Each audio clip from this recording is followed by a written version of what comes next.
Alizarin Crimson is a very popular color, but I don't use it.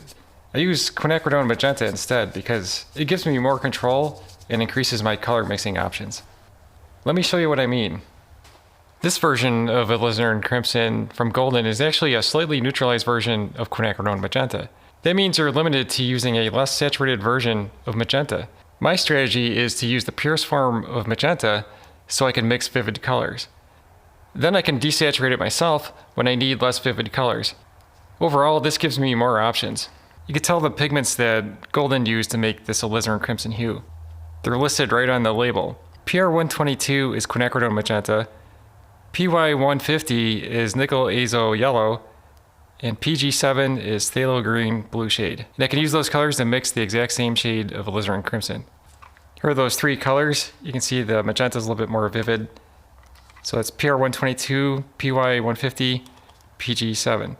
You could look up the pigment codes online and just search on Google. If you'd like to see a video about pigment codes, leave a comment below and maybe I'll make that video. I'll demonstrate how to mix Alizarin Crimson from these colors. So I'll start with the Quinacridone Magenta.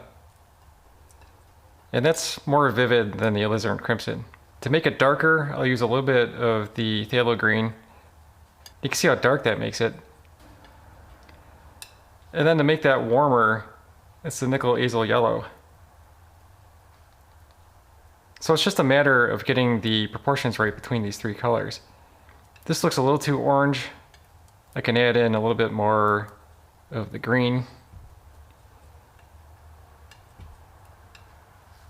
Probably would help if I were to spread this out a little bit more and get a better idea of how warm or cool it is.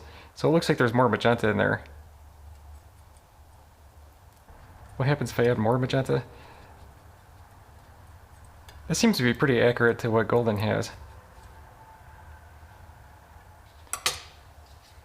I might add just a little bit more of that purple.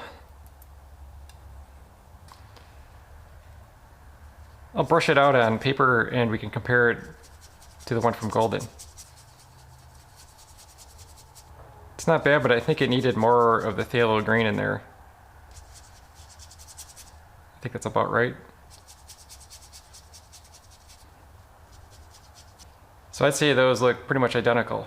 This is a neat mixture too, where Phthalo Green Blue shade and Quinacridone Magenta makes like this dark bluish color.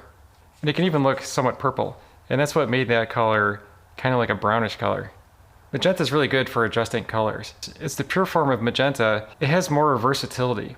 Whereas when you use Alizarin Crimson, you're bringing along these two extra colors. If you'd like to see how those extra colors affect the vibrancy of purple, you can watch my video about which red is best for mixing purple. The link is below. I had a teacher in college that said there's some colors you can't mix without Alizarin Crimson. And I think the underlying reason for that is magenta is the actual primary color and it's really pure. If we were to use a red, it's much more warm. So these are two different reds that I have and they're completely different than this magenta. In my previous video about my color mixing chart, I showed that you can mix red by mixing Quinacridone Magenta with a transparent yellow. That's why magenta is so versatile, is because you can use the magenta by itself without the warm addition of like a yellow. Here's an example where I used magenta to adjust the color. I was matching the color of this peanut butter, and it was close, but it was off by a little bit.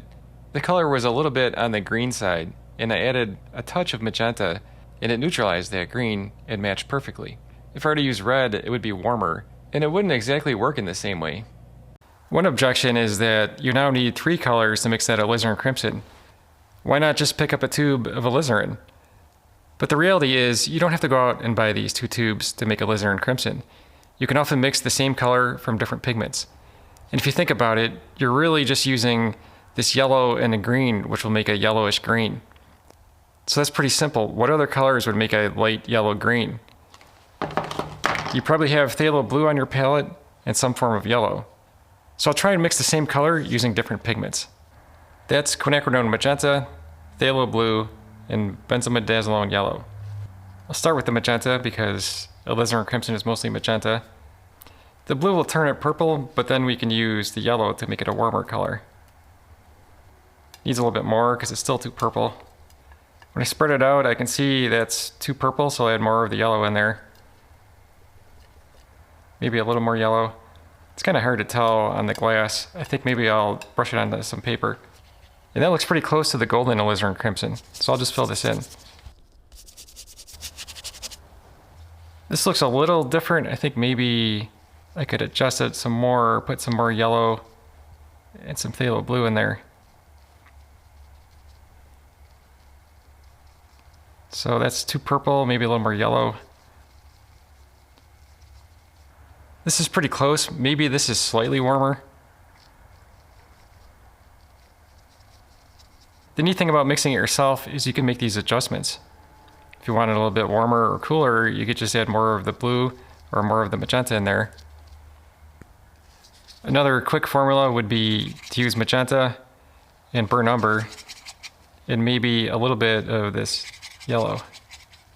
It's actually not too bad, maybe more of the burnt umber.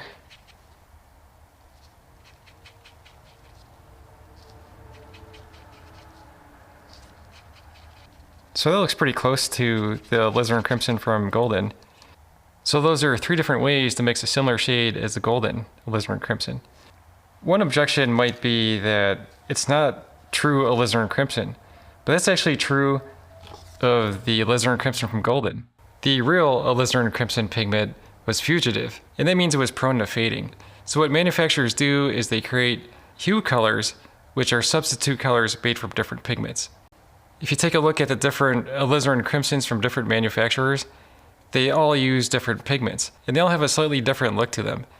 So there really is no official standard to what Alizarin Crimson looks like, unless you want to use the original pigment, which would fade.